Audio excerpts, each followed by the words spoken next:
Udah Kak, kedengeran. Oh iya, alhamdulillah. Ini bisa pakai slide kemarin atau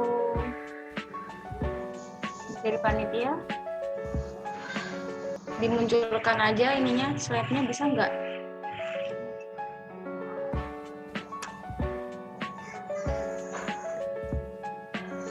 Nah ya, kita mulai dari awal dulu ya. Ini kesepakatan mau dibahas tentang motivasi atau tentang tips kalian bisa masuk ke dunia CPNS atau gimana, atau dua-duanya? Mungkin bisa dua-duanya. Oh, dua-duanya. Di awal dulu ya. Bismillahirrahmanirrahim. Assalamualaikum warahmatullahi wabarakatuh. Waalaikumsalam warahmatullahi wabarakatuh. Sebelumnya terima kasih sama panitia yang udah repot-repot nganggain kegiatan yang bermanfaat seperti ini. Semoga kedepannya bisa terus jalan dan istiqomah ya. Nah, pertama, slide kedua. Nah, kalian setelah lulus kuliah mau jadi apa? Nah, ini kan ada 3 pilihannya. Ada sekolah, kerja, ada menikah. Biasanya rata-rata kan anak-anak kan mungkin lulus kuliah langsung menikah gitu kan. Yang maksudnya yang biasanya nggak mau ribet gitu kan, langsung menikah. Ataupun ada yang kuliah sambil menikah juga ada. Nah, itu juga bagus sih untuk kalian juga. Nah, tapi di sini kan rata-rata ada yang pengen kerja, ada yang pengen sekolah lagi, atau tiga-tiganya juga boleh sekolah, kerja, menikah, tapi kalian harus bisa memanajemen waktu kalian. Dan kedua, syarat selanjutnya,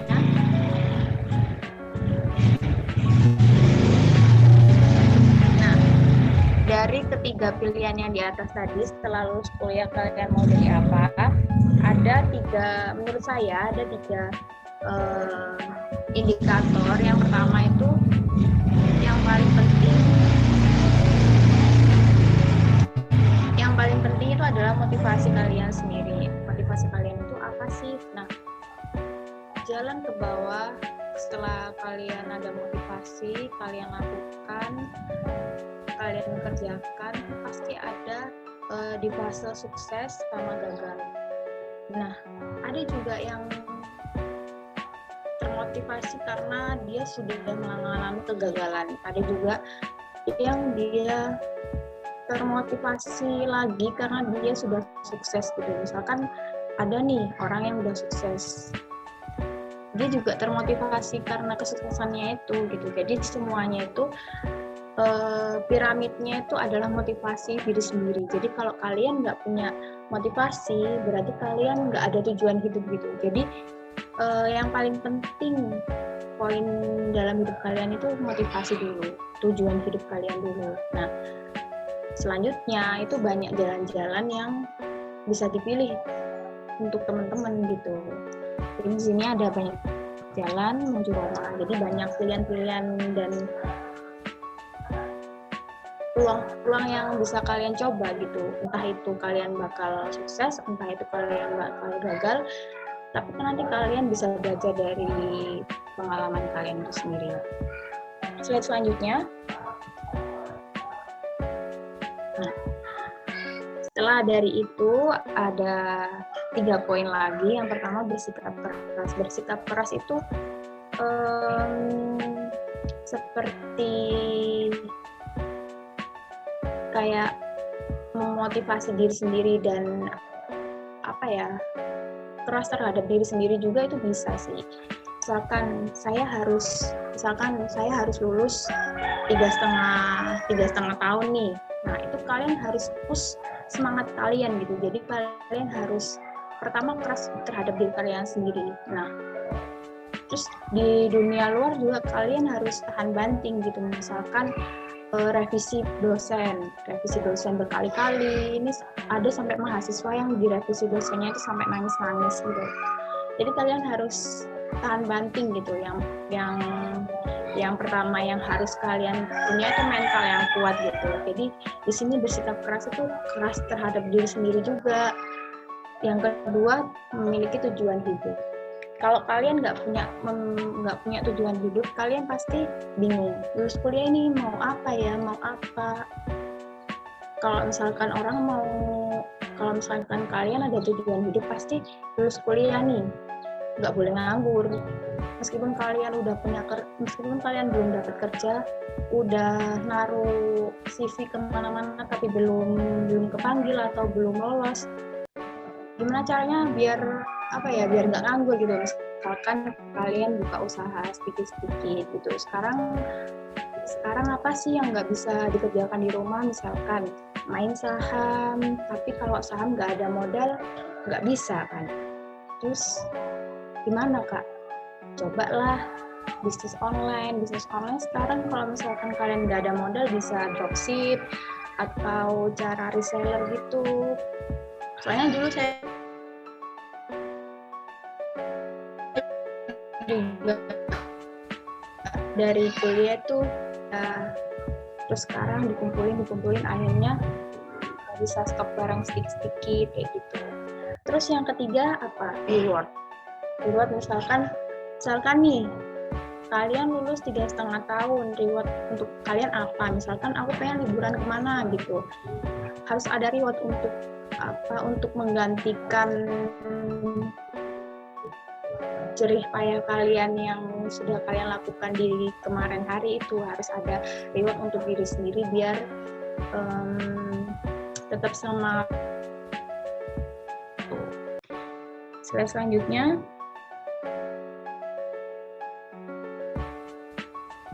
Nah, yang selanjutnya ini menurut BPS, tenaga kerja perempuan itu juga diperhitungkan.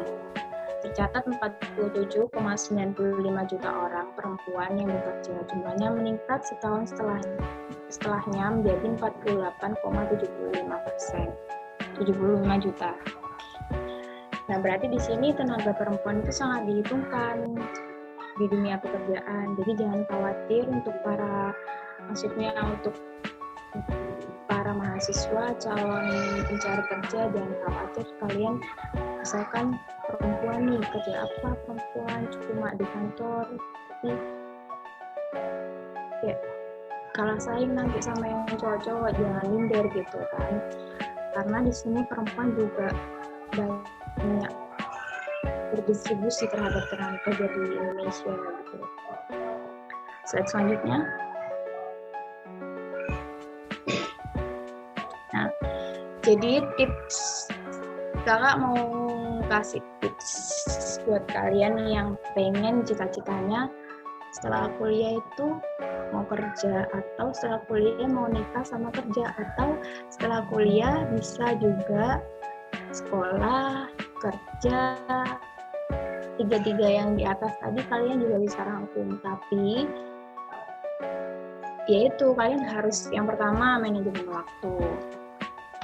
waktu di sini kalian harus tetapkan prioritas kalian. Misalkan aku pengen nih tiga-tiganya, misalkan menikah, terus sekolah, terus kerja, ya kalian juga harus menempatkan diri terhadap apa yang kalian prioritaskan. Misalkan kalau kalian mau kerja aja, ya kalian fokus sama kerja kalian, sama tujuan kalian itu. Misalkan kalau kalian mau tiga-tiganya, ya harus dibagi berapa persen untuk keluarga, berapa persen untuk kerjaan, berapa persen untuk kuliah, dan tapi harus dimaksimalkan. Yang kedua, manajemen pekerjaan. Nah, manajemen pekerjaan di sini biasanya kalau sudah terjun di dunia pekerjaan itu nggak bisa gimana ya, kadang tuh ada pekerjaan temen. Nah, kita kadang disuruh orang lain kerjakan, terus mau nggak mau kita kerjakan. Itu sebenarnya sih bagus membantu teman, cuman kalau nanti misalkan ada kesalahan, pasti nanti kalian juga yang kena, karena bukan tupoksi kalian untuk mengerjakan itu. Jadi saran kakak, kalau kalian masuk di dunia pekerjaan nanti, kalian kerjakan tupoksi kalian sendiri saja. Kecuali nanti kalau ada atasan kalian menyuruh untuk bekerja sama dengan teman kalian, misalnya bekerja sama membantu teman kalian, itu baru kalian lakukan. Tapi kalau misalkan tidak ada instruksi dari atasan kalian, jangan sekali-sekali mencoba membantu pekerjaan teman kalian. Karena nanti kalau misalkan atau tanpa sepengetahuan atasan kalian gitu. Karena nanti kalau ada kesalahan pasti kalian juga yang kena gitu. Jadi mending cari amannya kalian fokus pada tupoksi pekerjaan kalian masing-masing. Kecuali kalau kalian ada partner kerja di satu bidang itu, kalian boleh saling membantu gitu. Itu hal yang bagus. Kalau di luar bidang kalian membantu, itu menurut saya sih kurang bagus karena bukan tupoksi kalian gitu. Kecuali nanti kalau di luar kerjaan ya, kalau kalian pengen tahu cara bidang lain bekerja, ini di luar kerjaan ya. Kalau kalian pengen tahu cara bidang lain bekerja, kalian bisa sharing sama di luar bidang kalian itu tadi, tapi di luar lingkup pekerjaan. Nomor ketiga, manajemen keluarga. Nah, di sini ini diperuntukkan untuk kalian yang sudah menikah dan memilih untuk bekerja. Nah, di sini kalian juga harus membangun waktu kalian terhadap keluarga kalian. Jangan semena-mena kalian menjadi wanita karir misalkan. Terus apa dibebankan kepada suami kalian, itu juga istilahnya kurang etis lah kan. Jadi ya kalian harus membagi waktu antara keluarga dan kerjaan kalian. Nah, yang selanjutnya manajemen diri. Di sini manajemen diri ini kenali diri kalian, kenali bakat kalian, kenali batasan dan kelebihan kalian. Batasan misalkan aku nggak bisa nih kalau dikasih tugas segini. Ya, kalian gimana manajemennya? Misalkan saya cicil di hari Senin sampai hari Kamis. Jangan full kalian kerjakan dalam waktu yang sangat singkat dan pekerjaan yang sangat banyak itu. Jadi kalian harus manajemen diri. Jangan sampai kalian tertekan. Jangan sampai kalian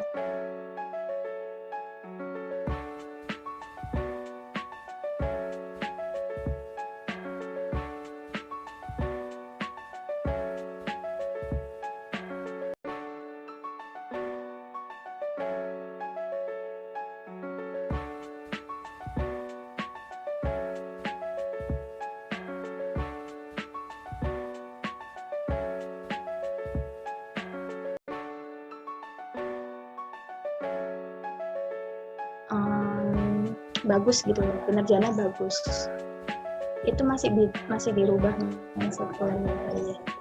Misalkan saya nih kerja di bank, keluarga saya nggak setuju. Kenapa? Karena misal bank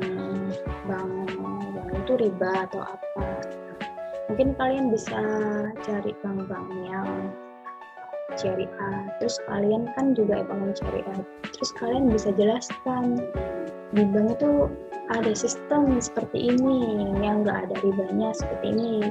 Kalian jelasin gitu cara mekanisme di dalam perusahaan itu gimana setelah kalian terjun di perbankan itu kan. Misal juga kalian main saham, main trading. Banyak orang yang ngira saham sama trading itu haram. Kalian juga bisa cari-cari informasi kan. Oh, menurut MUI itu trading dan saham itu halal kok karena jual beli kan.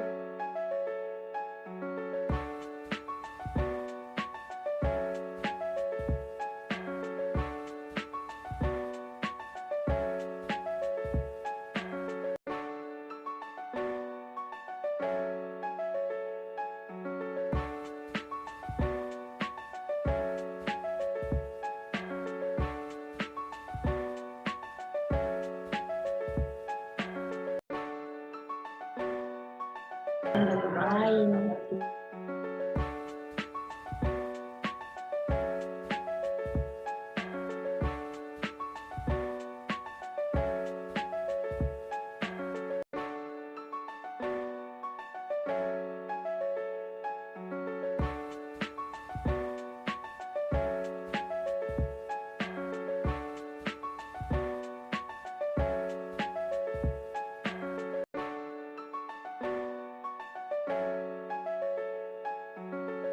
Kan kalian cari informasinya itu di Instagram BKN atau di Twitter BKN.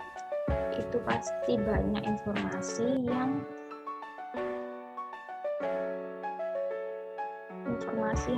kalian butuhkan gitu.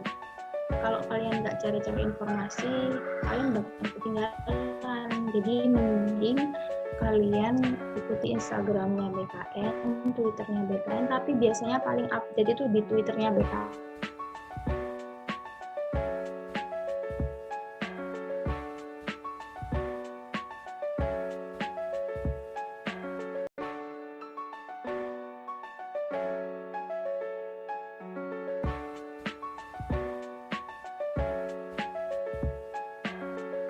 Bikin akun SSCN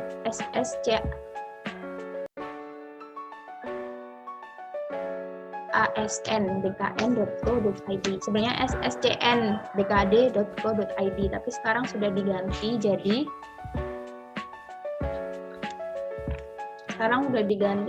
sscasnbkn.co.id. Kalian bikin akun di situ, biasanya itu isi biodata diri. Habis kalian bikin akun, biasanya itu seleksi administrasi. Kalian upload berkas-berkas itu kayak KTP, SKL, transkrip nilai itu, terus sama ijazah, terus ada surat perjanjian sama surat pelamar kerja, biasanya itu di-upload di web SSCASN ini. Enten Mbak tuh. Terus habis itu kalau sudah selesai administrasi itu biasanya kalian di situ juga kalian bisa pilih formasi yang akan kalian lamar. Nah, di sini kalian kadang ada yang nanyain formasi penempatan itu ditempatin BKN apa kita pilih sendiri, Kak? Kalau formasi penempatan itu kita bisa pilih sendiri waktu seleksi administrasi itu. Jadi kita upload berkas, kita pilih juga formasi yang akan kita tempati besok. Nah, setelah pilih, kalian upload, tunggu sampai pengumuman kelulusan administrasi. Di sini kakak juga mau kasih tips buat kalian untuk pilih formasi, karena jurusan ilmu ekonomi dulu kakak susah untuk dapat formasi kosong. Jadi kemarin itu yang ilmu ekonomi itu cuman di Sidoarjo itu cuma ada 2 formasi kosong, sama di Jawa Timur, Pemprov Jawa Timur itu juga cuma ada 2 formasi kosong. Nah, maksudnya kan kalau di Jawa Timur kan ilmu ekonomi kan banyak ya, ada UNER kan juga ada ilmu ekonomi, terus ada UPN itu juga ada ilmu ekonomi. Tapi di sini ilmu ekonomi itu cuma 2 formasi yang dibutuhkan dan saingannya itu banyak di Jawa Timur gitu Pak. Jadi kakak nggak pilih di Sidoarjo sama di Jawa Timur. Terus yang paling banyak dibuka formasi itu ekonomi dan studi pembangunan. Nah, sedangkan jurusan kakak itu namanya ilmu ekonomi. Nah, sebenarnya ilmu ekonomi dan ekonomi studi pembangunan itu satu linier gitu loh, cuma dia beda. penamaan aja gitu kan. UIN kan milihnya ilmu ekonomi, kalau UNER ekonomi pembangunan, kalau UPN juga ekonomi pembangunan. Nah, di sini yang paling banyak dibutuhkan itu jurusan Farmasi Ekonomi dan Pembangunan, ekonomi pembangunan. Nah, pengalaman senior di atas kakak yang udah jadi ASN, kenalan relasi senior itu, kalau misalkan kalian ambil formasi tidak sesuai jurusan kalian, misalkan meskipun ekonomi pembangunan dan ilmu ekonomi itu satu linier, tapi kalau misalnya kalian ambil ilmu ekonomi, kalian jurusannya ilmu ekonomi terus ambil formasi ekonomi pembangunan, itu pasti gagal, pasti gak lolos di seleksi administrasi karena servernya itu beda gitu loh. Servernya bacanya itu jurusan kalian sama formasi yang kalian pilih itu dianggap beda, padahal kan sama. Jadi tipsnya besok kalau kalian mau melamar ke instansi yang beda kayak gitu, yang beda tapi masih selinier, mending kalian PC BKD masing-masing. Misalkan kakak kemarin mau daftar di daerah Kabupaten Magetan gitu kan, kakak PC BKD-nya. BKD itu Badan Ketenagakerjaan Daerah. Kalau nasional itu BKN, itu Badan Ketenagakerjaan Nasional. Nah, ini di daerahnya, makanya kita konfirmasi ke BKD-nya yang mau kita lamar itu. Di PC dulu, misalkan bisa nggak kalau misalkan ekonomi syariah mendaftar di ekonomi pembangunan, yang sebutin informasinya, misalkan jabatannya pengawas harga pangan, jurusan ini kayak gitu, sebutin kayak gitu. Kalau misalkan BKD-nya konfirmasi bisa, itu bisa kalian daftar. Dan jangan lupa bukti kalian cek ke BKD itu jangan kalian hapus atau kalian screenshot atau kalian taruh di folder flashdisk, itu kalian bisa. Soalnya nanti kadang meskipun kalian sudah konfirmasi itu servernya masih nggak ngebaca kan, karena kalian konfirmasi melalui BKD. Nah, setelah misalkan kalian sudah konfirmasi ke BKD, ada pengumuman kan, misalnya kalian gagal. Nah, di sini setelah ada pengumuman itu ada masa sanggah. Masa sanggah itu misalkan ada hal-hal yang tidak sesuai, misalkan aku sudah upload ijazah, tapi kenapa kok alasan BKN menolak aku karena aku nggak upload ijazah, padahal aku udah upload ijazah. Kalian bisa sanggah di masa sanggah itu. Nah, kemarin kakak kan waktu administrasi itu kan gagal kan, tulisannya gagal karena jurusan ilmu ekonomi sama ekonomi pembangunan kan beda. Tapi kakak kan udah konfirmasi ke BKD Kota Bima. Nah, akhirnya saya konfirmasi di masa sanggah itu, terus upload bukti kan, akhirnya lolos di seleksi administrasi itu. Nah, itu hal yang kecil tapi riskan gitu loh. Jadi apalagi ekonomi syariah kan maksudnya kan formasinya kan biasanya itu cuma sedikit kayak ilmu ekonomi. Jadi kalian harus cari peluang, ya kayak saya tadi, kayak chat BKD masing-masing gitu, bisa nggak dimasukin ekonomi syariah. Kalau kalian nggak kayak gitu, kalian ngandelin pembukaan formasi di pengumuman informasi, kalian bingung kalian mau daftar di mana, soalnya cuma sedikit dan pasti saingannya banyak. Jadi kalian berusaha ya, jadi itu tadi chat BKD bisa nggak dimasukin jurusan ekonomi syariah kayak gitu. Nah, setelah seleksi administrasi selesai, itu biasanya kalian ada waktu jeda untuk belajar. Di sini masa seleksi yang paling menggugurkan banyak orang itu di tes TIU, di tes SKD yang poin nomor 4 ini, di tes SKD. Nah, itu ada 3 macam soal. Yang pertama itu ada TIU, TWK, TKP. Kalau TIU itu kayak tes apa ya? Kayak tes masuk kuliah itu kayak perhitungan, terus pokoknya kayak tes masuk kuliah lah. Kalau tes TIU itu ada perhitungan, ada analogi, ada persamaan TIU. Kalau TWK itu tes wawasan kebangsaan. Tes wawasan kebangsaan itu kayak ini Pancasila, undang-undang kayak gitu, kalian harus belajar itu. Kalau TKP itu tes kepribadian umum.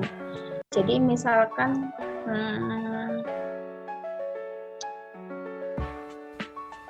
pokoknya misalkan kayak ada kejadian kayak gini, kejadian orang kecelakaan gitu, sikap Anda kayak gimana, menolong atau apa kayak gitu kalau tes TKP. Nah, kalian bisa juga belajar di YouTube, itu banyak banget latihan-latihan tentang SKD. Soalnya SKD ini paling penting dan paling banyak menggugurkan peserta karena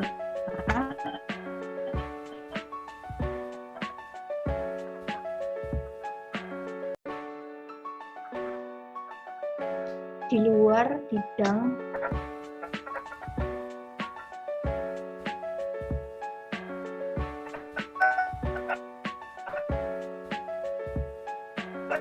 penting kalian belajar, dan ini ada bukunya juga sih, jadi enak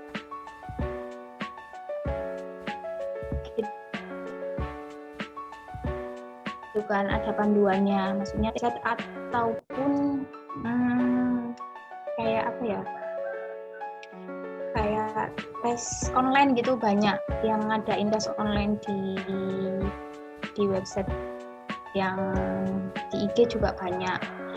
Nah, setelah kalau kalian biasanya ada passing grade-nya, TIU passing grade-nya kemarin 230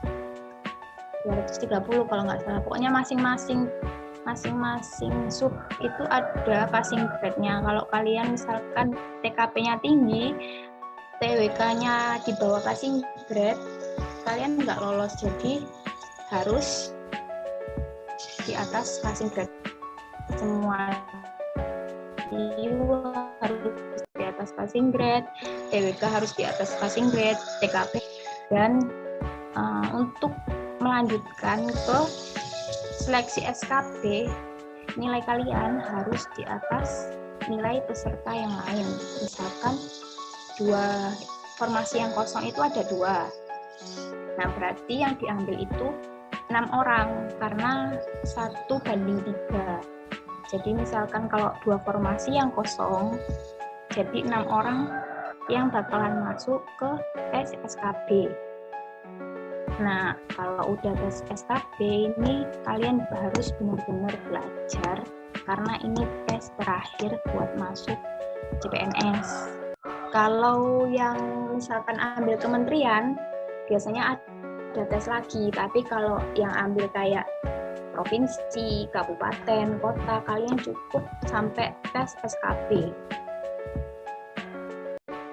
Terus selanjutnya, insya Allah 90% kalian bakal lulus CPNS. Habis SKB, pemberkasan, udah kalian tinggal terima NIP sama SK jabatan kalian gitu. Nah, di sini tes SKB itu juga banyak yang, kalau jurusan kita FR-nya itu masih belum banyak gitu, kecuali kalau jurusan guru FR-nya itu banyak.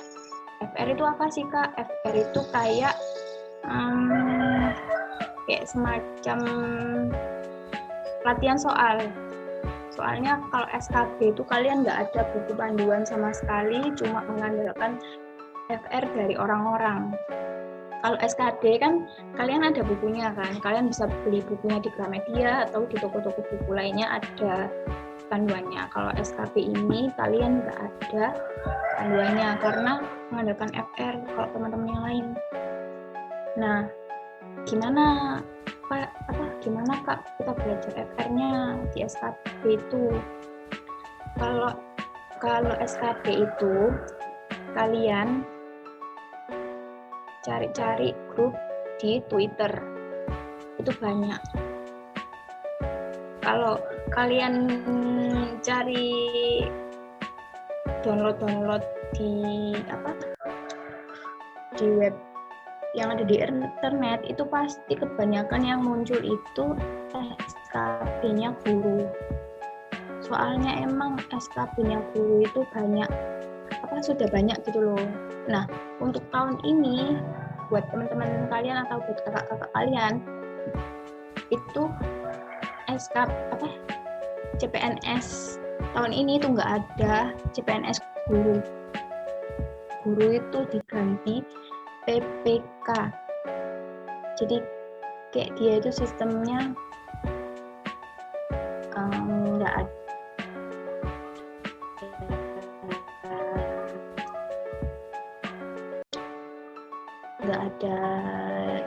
Nggak ada pensiunan di masa tuanya kalau PPK, jadi cuma ini itu masih ada CPNS. Nah, kembali lagi di SKB. Kalau SKB itu kalian download Telegram, kalian ikutin grup Telegram sesuai formasi kalian, dan di situ kalian bisa, kalau misalkan kalian jadwal tesnya terakhir, kalian enak bisa belajar dan bisa cari tahu FR, karena FR itu sumbernya dari teman-teman kalian yang sama-sama yang daftar CPNS.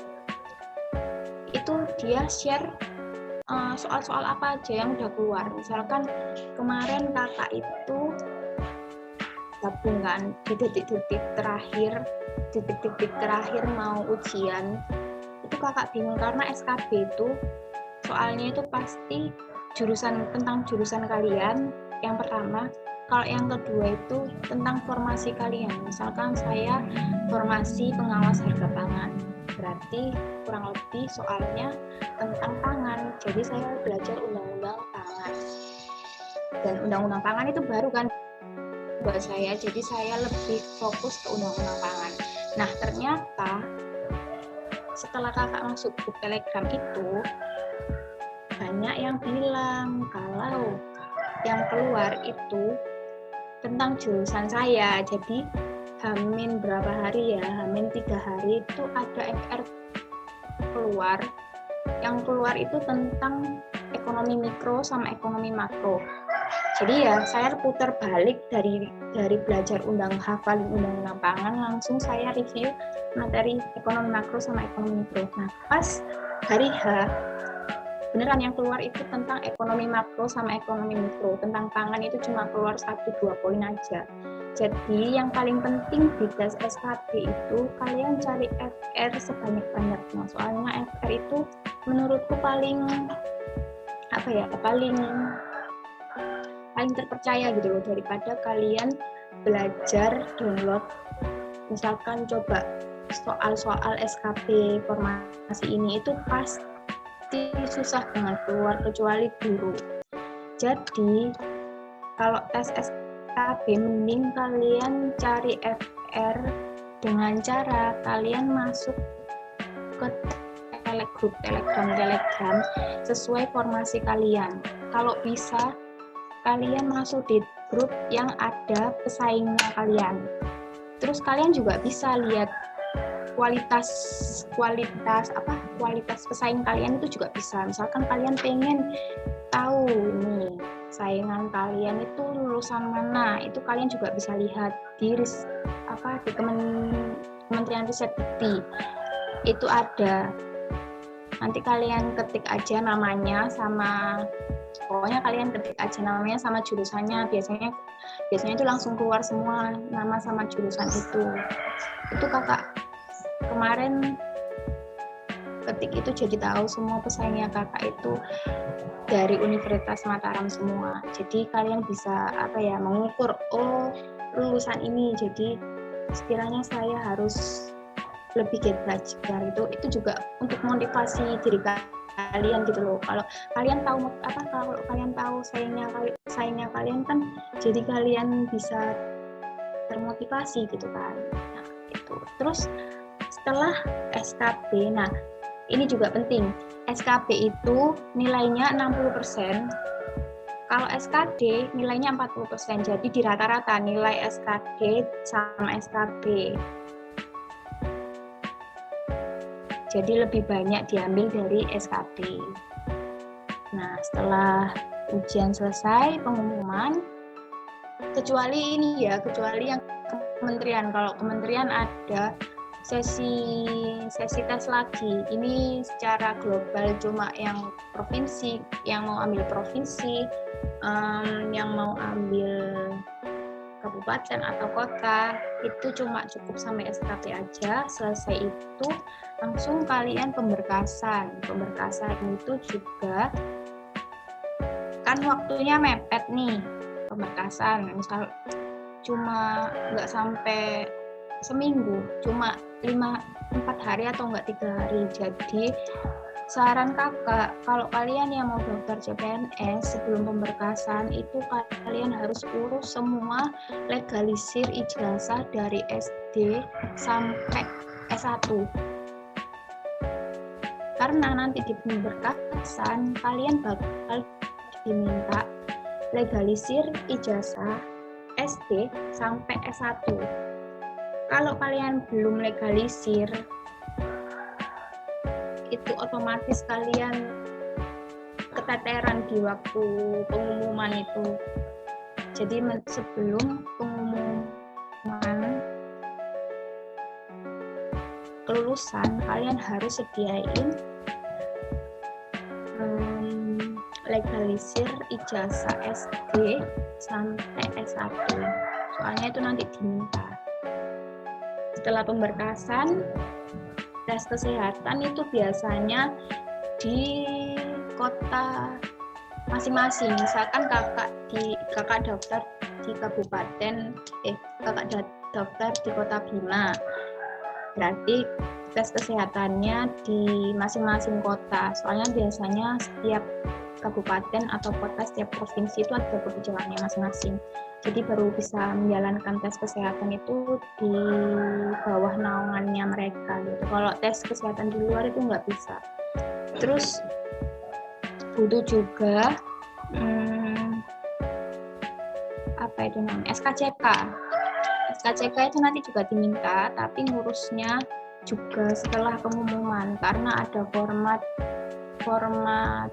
yang akan ditujukan itu keperluannya untuk apa, itu nanti juga biasanya formatnya ditentukan dari panitia penyelenggaraan BKD masing-masing di masing-masing kota, masing-masing daerah. Kayak gitu. Mungkin sekian dari pemateri saya. Mungkin ada yang mau ditanyakan, bisa dikembalikan dengan Atia.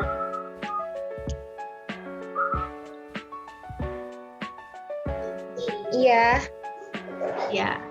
Mungkin ada teman-teman yang mau tanya. Ya, baiklah. Untuk Kak Vini, terima kasih banyak atas materinya. Sama-sama. Sekarang sesi tanya jawab. Ada 2 sesi ya, teman-teman. Jadi sesi pertama silahkan 3 orang penanya. Untuk 3 orang penanya, mungkin bisa langsung open mic dan open kamera. Permisi Kak, saya izin bertanya. Ya, Yang ingin saya tanyakan seputar karir. Biasanya kan kita sebelum menempuh karir itu kita tuh memilih ya Kak ya. Kita ingin di bidang apa, karena kan biasanya kalau kita memilih bidang yang kita impikan itu biasanya apa ya Kak, kita senang gitu loh Kak, daripada di bidang yang belum tentu kita impikan. Nah, sedangkan kita itu juga belum mengetahui 100% tentang bakat apa yang kita miliki. Jadi kan kita belum 100% penuh buat mengembangkan gitu ya Kak ya. Nah, biasanya kalau misalnya ya Kak ya, kita berada pada job desk, suatu kita berada pada job desk di mana kita bekerja, dan di job desk itu bukan termasuk bagian kita.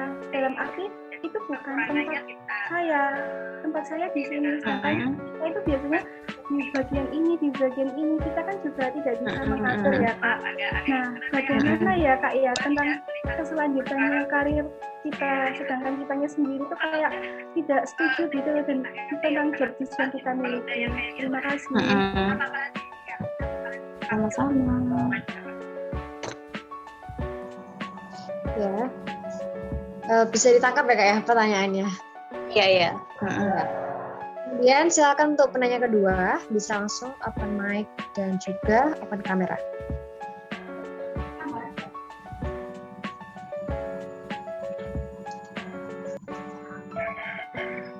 Silahkan, ada yang mau bertanya?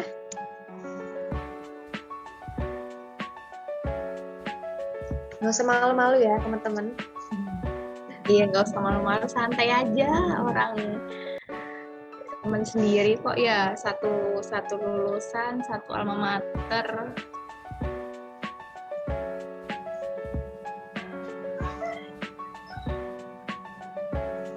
Silakan. Atau mungkin sambil nunggu pertanyaan kedua, mungkin sambil dijawab. Ya, bisa dijawab ya. Ya. Tadi siapa namanya yang tanya? Iin Kak. Oh, Iin ya. Iin, kan yang saya tangkap sih bagaimana cara menentukan pilihan kerja ya.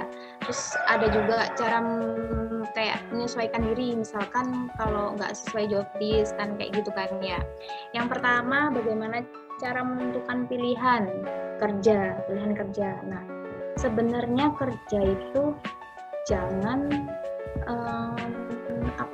jangan kalian berada di zona nyaman kalian. Harusnya kalian, apalagi musim pandemi kayak gini ya, kalian harus berada di luar zona nyaman kalian gitu loh. Jadi hitung-hitung itu pengalaman baru buat kalian kalau kalian mendapatkan pekerjaan yang tidak sesuai dengan job kalian. Kalian bisa coba dulu. Kecuali nih kalau kalian sudah coba minimal lah 3 bulan, masa percobaan kerjaan itu 3 bulan. Minimal lah 3 bulan kalian. Misalkan kalian dapat tawaran kerja nih, misalkan marketing. Biasanya di sini kan teman-teman kan pada nggak mau, halah marketing susah, cari nasabah.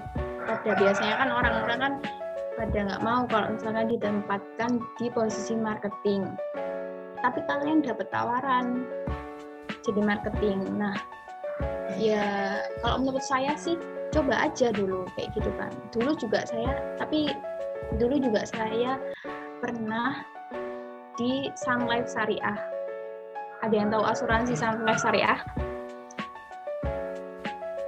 Nah, itu saya kerja 3 bulan juga di situ. Jadi marketing juga. Di situ juga keliling-keliling gitu loh. Jadi cari nasabah itu emang susah kayak gitu. Jadi saya cuma bertahan 3 bulan itu. Yang penting kan sudah kita coba. Kalau misalkan kalian kalau sudah kalian coba tapi menurut kalian nggak bisa ngatasin masalah itu, ya udah stop di situ, kalian berhenti, kalian coba cari-cari yang lain. Misalkan emang tidak sesuai gitu loh. Dan kadang marketing pun dia juga ada yang digaji, ada yang nggak digaji. Jadi kalau kalian kayak gitu misalkan harus perhitungkan gitu loh. Kalau misalnya kalian waktunya stop, ya kalian stop. Kalau menurut kalian masih bisa dilanjut, ya kalian lanjut aja gitu. Nah, itu yang pertama. Yang kedua, cara menyesuaikan diri. Misalkan nih, kalian ditempatkan di perbankan, tapi kalian belum pernah kayak gitu di posisi itu misalnya kayak gitu, ya nggak apa-apa, kalian coba aja belajar. Biasanya itu ada senior yang membawahi kalian atau atasan yang membawahi kalian. Kalian bisa belajar dari atasan sama bawahan kalian. Misalnya kalau kerjaannya udah di perusahaan yang misalkan kayak BUMN atau apa, kayak misalkan atas senior kalian yang kerja di PNM itu, Yulia Sumawati itu, Kak Yulia itu kan juga dia awalnya kan dia juga marketing kan, tapi di perusahaan BUMN. Nah, marketing juga kan susah kan untuk cari nasabah juga. Tapi kan kalau di PNM kan gajinya kan juga sudah UMR, jadi kalian bisa bertahan di situ dan bisa belajar dari atasan kalian. Karena kalau karir itu, apalagi di perusahaan swasta, perusahaan BUMN itu kalian dimulai dari bawah, nggak bisa kalian langsung kerja enak. Jadi kalian biasanya kerjanya tuh ya dari bawah gitu, nggak bisa langsung enak. CPNS pun ASN pun juga dari bawah, jadi kayak ada masa kayak orientasi gitu, jadi gajinya juga masih 80%, tunjangannya juga belum 100%, masih 80%, kerjanya juga masih banyak yang ke lapangan, saya pun juga masih banyak ke lapangan gitu. Jadi kalau kerja itu nggak bisa langsung kalian bilang pengen kerja enak, itu kalau menurut saya sih nggak ada ya. Kalau kerja ikut orang, kerja ikut diri sendiri pun juga nggak ada yang enak. Kayak misalkan kalau kalian kerja jualan atau online shop, itu kalau masalah waktu sih enak kan ya, fleksibel kalau jualan online tuh. Tapi kan ada kendala, misalkan kayak barang nggak datang, barang customer nggak datang, kalian nyikapnya gimana? Terus ada komplain dari pelanggan, terus belum ada lagi pelanggan yang kayak COD tapi barangnya refund. Itu juga menurut saya kalau pekerjaan yang enak itu kalau ditanya tuh kayak nggak ada gitu ya. Ya kalian harus gimana ya poin yang pertama tadi, kalian harus keras gitu kan, keras terhadap diri sendiri, keras terhadap lingkungan luar yang keras terhadap kalian, kayak gitu. Kalian harus bisa survive gitu loh, kayak gitu sih menurut kakak. Gimana, bisa diterima? Iya kak, bisa diterima. Makasih atas penjelasannya. Iya. Cita-citanya apa sih kalau setelah lulus? Insya Allah mau jadi dosen Pak. Oh, alhamdulillah. Amin. Kalau jadi dosen ya harus linear kuliahnya. Iya Kak, terima kasih. Ada itu S2 yang di UNER itu kan juga ada, di UIN kan juga ada S2 ekonomi syariah. Ya, baik. Terima kasih untuk Kak Vini. Iya. Ini pertanyaan kedua ya Kak. Ini ada dari Siti Iqmalus Solihatin. Mungkin bisa di open mic ya, sama open kameranya, disampaikan sendiri. Atau mungkin saya bacakan. Sampaikan sendiri aja. Tadi aku udah mic. Malu-malu. Udah apa? Silahkan bertanya. Assalamualaikum Kak. Iya, waalaikumsalam warahmatullahi wabarakatuh. Saya Siti Iqmalus Solihatin izin. Bagaimana nih cara memanajemen finansial kita saat baru mengawali karir? Karena biasanya baru awal-awal bekerja itu kondisi finansial tidak stabil gitu Kak. Oh iya.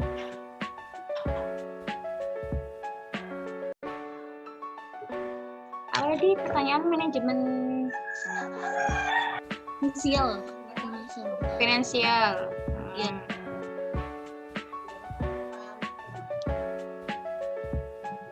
Ya, baiklah. Silakan untuk Kak Vini, mungkin bisa dijawab dulu. Ya, terima kasih untuk siapa tadi, Siti? Ya, Siti Ikmalus. Ya, terima kasih Siti sudah bertanya ya. Pertanyaannya tadi, bagaimana cara manajemen finansial untuk kalian yang baru pertama kali lulus kuliah mau bekerja, pertama kali bekerja. Nah, menurut kakak modal untuk mencari kerja, finansial mencari kerja, atau baru pertama kali masuk dunia kerja? Kalau mau cari kerja kan kita belum ada pemasukan sama sekali tuh kan. Kalau misalkan kita udah baru pertama kali kerja, kan mungkin ada nanti setelah gajian kan udah ada pemasukan. Setelah gajian, Kak? Setelah gajian, berarti sudah kerja ya, baru awal-awal kerja. Baru awal-awal kerja. Nah, baru awal-awal kerja ya kan kalian nggak ada uang sama sekali kan, karena belum digaji. Nah itu ya mau nggak mau, selain minta orang tua ya kalian harus ada sumber penghasilan juga sih sebenarnya.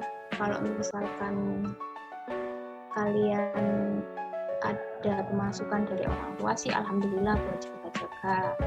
Nah, untuk setelah kalian dibayarkan hasil kerja kalian selama 1 bulan itu, ya tergantung kalian gimana manajemennya. Kalau kalian mau, tapi sebenarnya bisa sih kalau kalian gajian di bawah UMR kalian nabung. Soalnya terutama nih anak yang nggak ngekos. Kalau anak yang ngekos itu harus benar-benar super hemat. Dengan misalkan gaji UMR pun kalian masih bisa nabung kalau gajiannya di rata-rata UMR. Nah, kalau biasanya baru pertama kali kerja kan biasanya gajiannya masih 2 juta atau di bawah UMR, itu kalian harus benar-benar rajin nabung. Atau tips yang paling ampuh untuk anak perantauan ya yang kerja nih, kalian join sama temen, misalkan kalian ada temen kos atau temen kerja yang anak perantauan juga, itu kalian join sama mereka misalnya, atau enggak pun satu kos kayak join masak kayak gitu. Lebih baik masak sih kalau untuk manajemen finansialnya. Masak itu paling hemat. Soalnya kalau kalian beli-beli itu pasti kosnya lebih banyak. Kakak juga dulu untuk menghemat biaya itu ya masak gitu. Jadi ada sebagian misalkan cuma 10% itu dibuat tabungan, yang lain dibuat bayar kos, buat kebutuhan sehari-hari. Kalau kalian join sama temen itu lebih hemat menurut kakak. Soalnya lebih efisien gitu loh.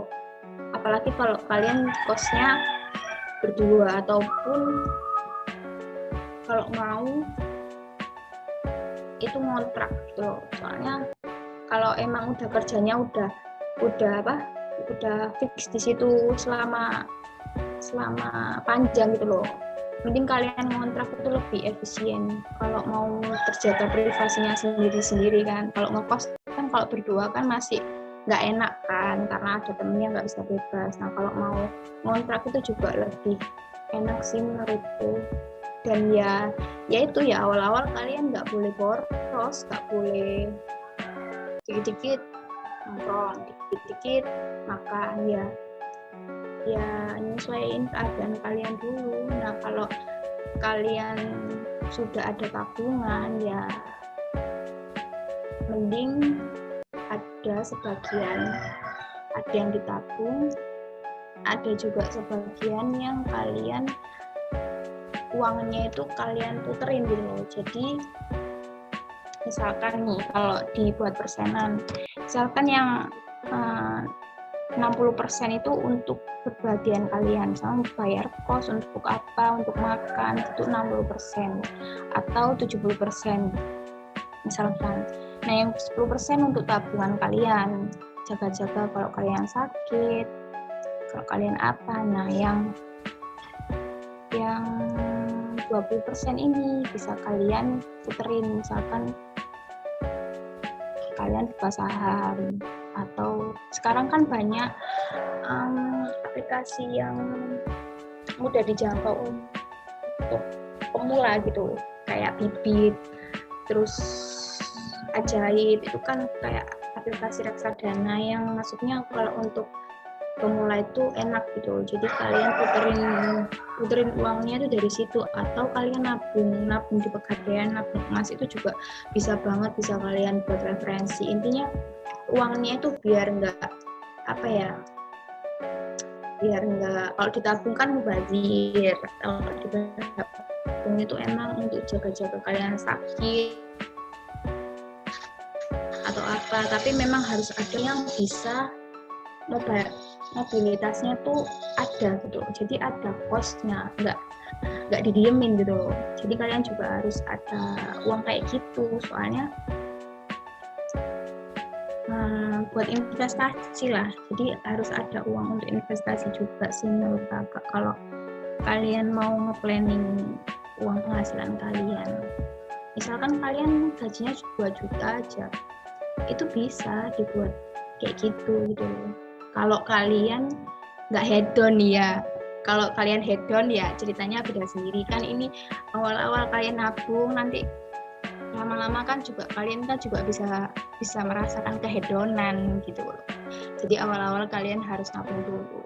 Kakak juga gajinya juga nggak besar awal-awal ini, kecuali kalau PNS tuh kadang itu tunjangannya itu dirapel gitu loh, jadi cuma keluar gaji pokoknya. Kalau ya awal-awal ya keluar gaji pokok doang, ya kayak gitu caranya menyikapinya.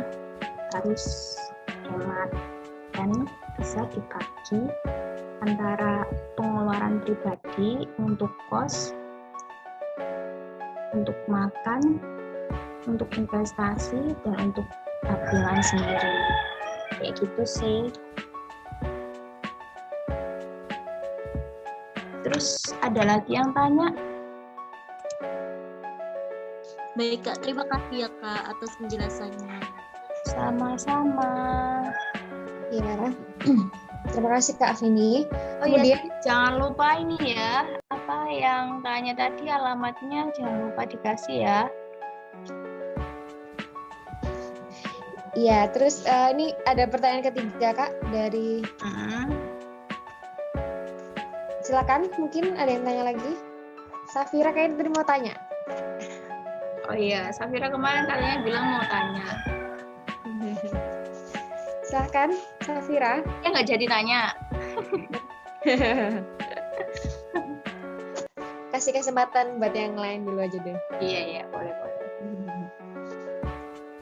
Yuk, silakan. Saya mau izin bertanya, Kak. Iya, siapa ya? Siapa dengan Saya dimana? Zamrotin Aulanisa. Zamrotin, ya. Silakan, Dek. Saya mau izin bertanya, apa sih suka dukanya jadi PNS khususnya buat seorang wanita gitu? Terima kasih. Ya, itu aja ya. Iya, sama-sama. Langsung saja ya, saya jawab ya. Iya Kak, silahkan. Bisa dijawab dulu.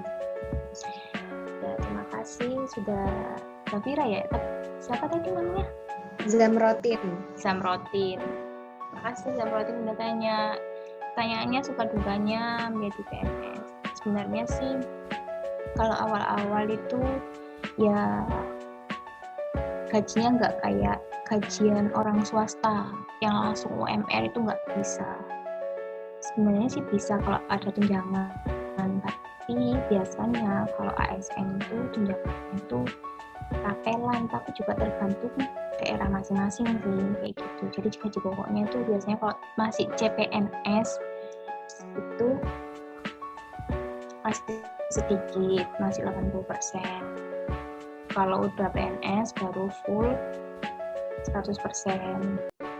Dukanya untuk pekerjaan sih, sukanya kerjanya kadang nyantai, kadang, tapi kalau di awal tahun sama akhir tahun kalian biasanya banyak kegiatan di awal tahun sama di akhir tahun. Terus juga kalian harus rajin-rajin bikin SKP bulanan. SKP itu tentang kinerja kalian, jadi harus ada laporan kinerja. Setiap bulan itu kalian harus bikin laporan kinerja. Tahunan juga kalian harus bikin laporan kinerja. Itu gak enaknya, tapi ya sebenarnya sih bisa aja dilakukan gitu loh. Gak enaknya kalau lingkungan kerjanya itu toksik.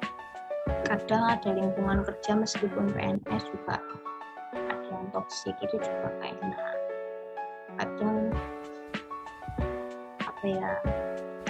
ada iri-irian lah, kadang juga ada yang kayak gitu. Dunia kerja itu semuanya itu pasti ada iri-irian, meskipun bukan PNS, meskipun PNS pasti ada iri-irian di antara pegawai itu loh.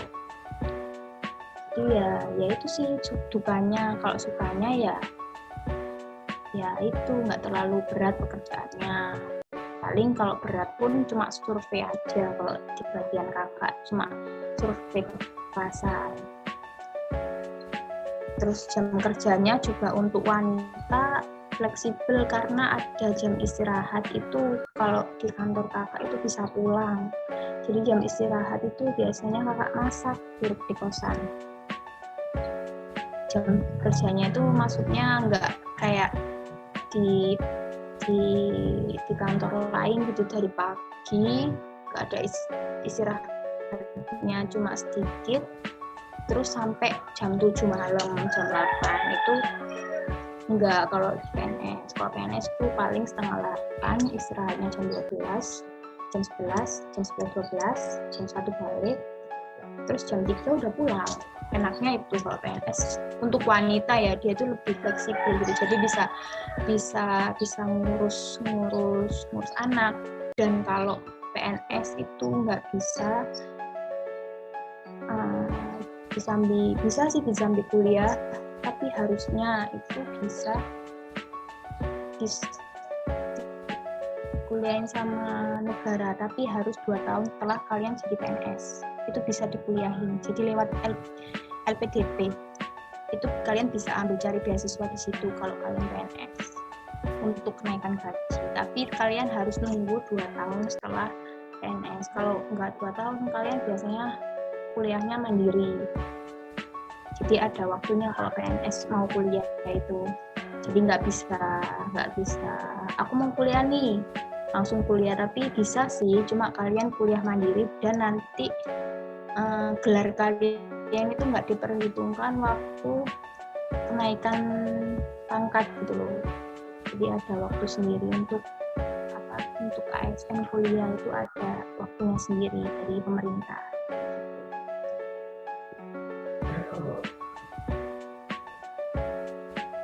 Sudah dijawab semua atau ada lagi yang mau?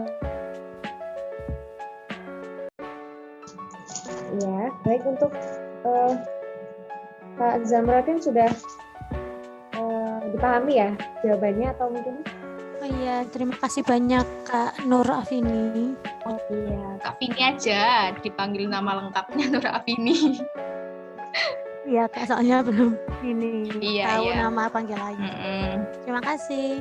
Sama-sama. Lanjut lagi ya Kak ya. Pertanyaan ini sesi kedua ya berarti ya. Sudah 3 penanya. Sekarang sesi kedua, kan?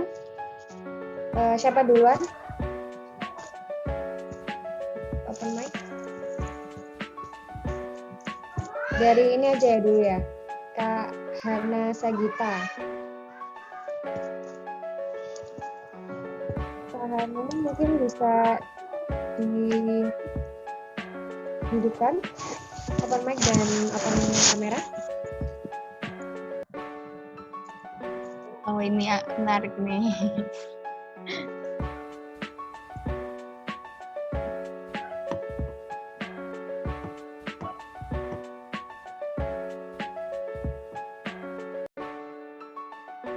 Halo Kak Hana.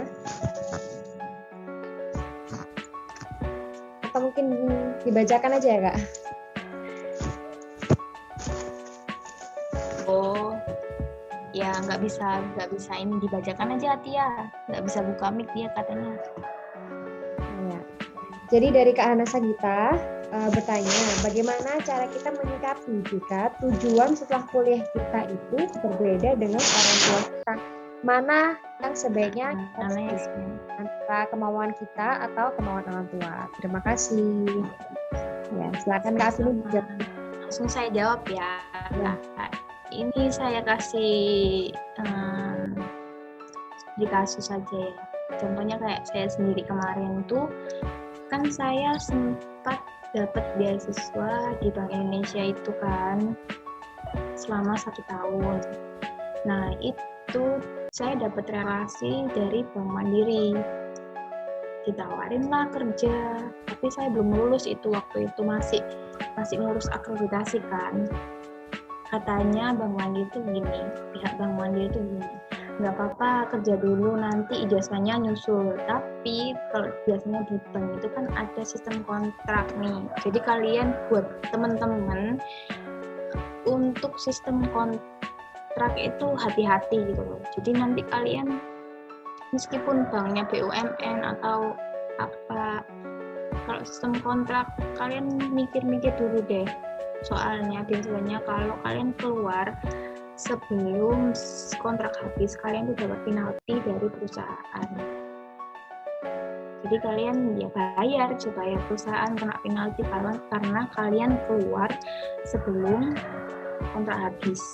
Nah dulu tuh aku ditawarin Bank Mandiri jadi CS kan, kontrak 2 tahun, tapi setelah 2 tahun katanya langsung pengangkatan pegawai tetap. Nah di situ saya tolak karena itu tadi sistem kontrak, tapi orang tua itu kayak mendukung gitu loh, kenapa nggak diambil, ambil aja, soalnya kan Mandiri kan BUMN kan. Tapi saya mikir-mikir kayak gitu. Bentar ya, ada azan. Iya Kak. Kita break dulu, ada azan. Oh, di situ duluan ya? Kakak di Bima ya? Enggak, lagi di rumah. Oh, di rumah. Iya. Oke, kita break dulu sebentar.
ini belajar mainan apa itu aja.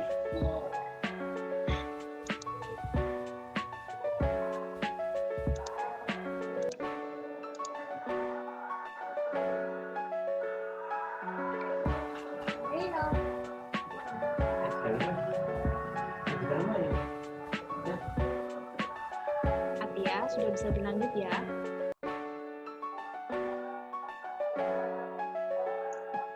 Sudah selesai ya? Ya dilanjutkan. Ya, Afif ya. Oke, dilanjutkan ya. Tadi siapa Hana tadi tanya bagaimana cara kita menyikapi jika tujuan setelah kuliah kita berbeda dengan orang tua. Kita ambil sebaiknya ambil yang mana gitu kan. Nah emang sih baiknya dalam Islam kan kita nurut dengan orang tua kan. Kita dengan orang tua. Tapi kalau dirasa kalian perlu ambil ya sebaiknya sih kalian ambil dulu gitu loh. Maksudnya kalian buktikan dulu kepada orang tua kalian kalau pilihan kalian itu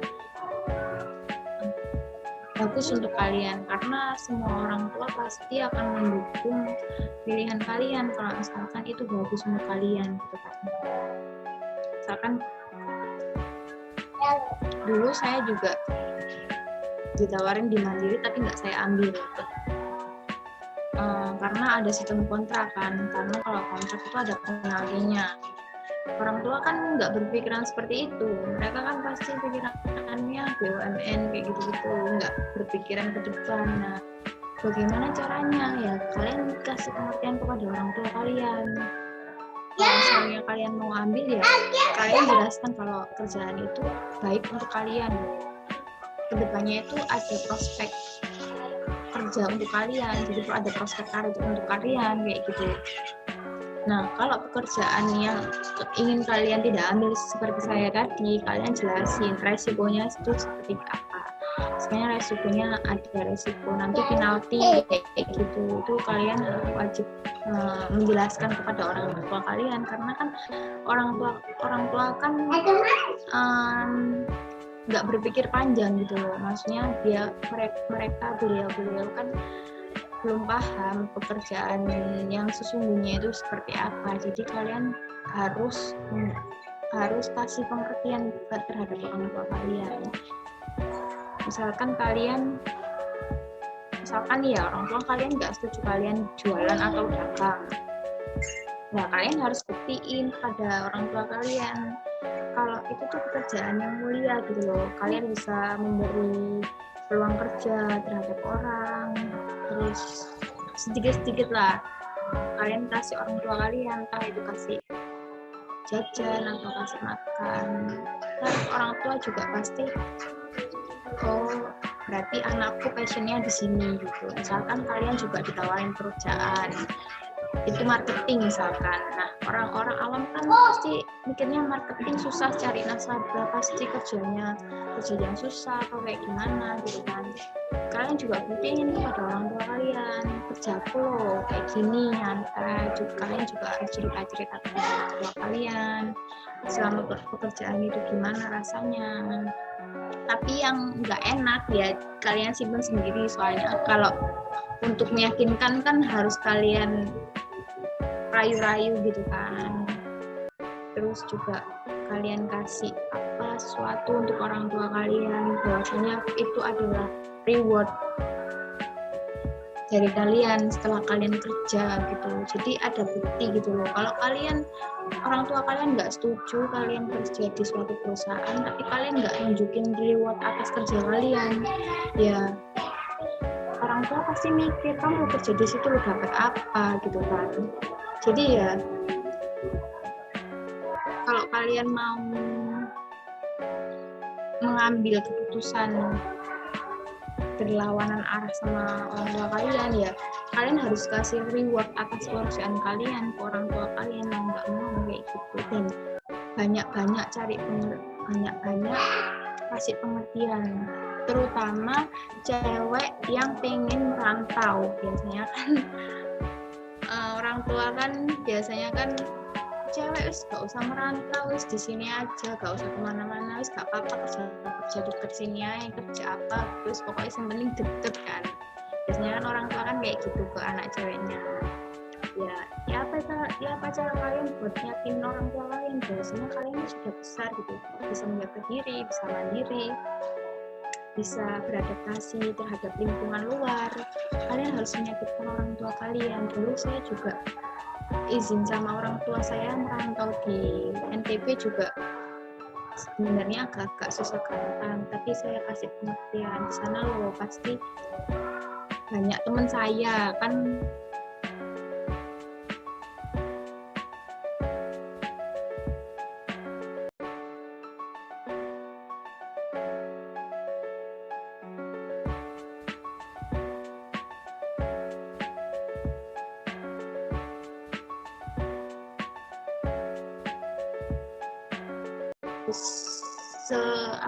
Semaksimal mungkin supaya kalian bisa diizinkan kerja di apa yang pengen kalian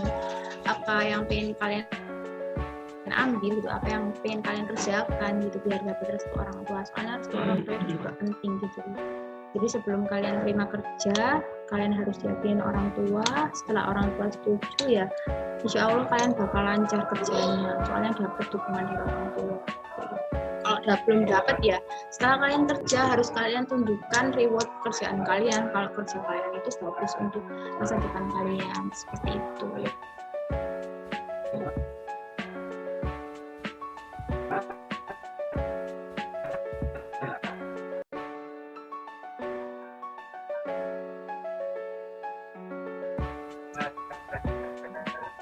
Baik, suaranya Kak ini agak putus-putus ya Kak.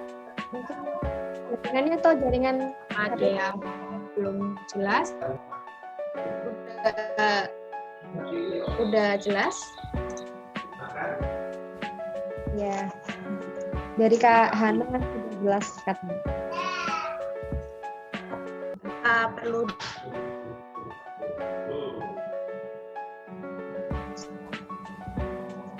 sudah jelas Kak, sudah jelas. Kak Hana udah jelas ya Kak Hana? Bisa dipahami ya? ketangkep ya poinnya.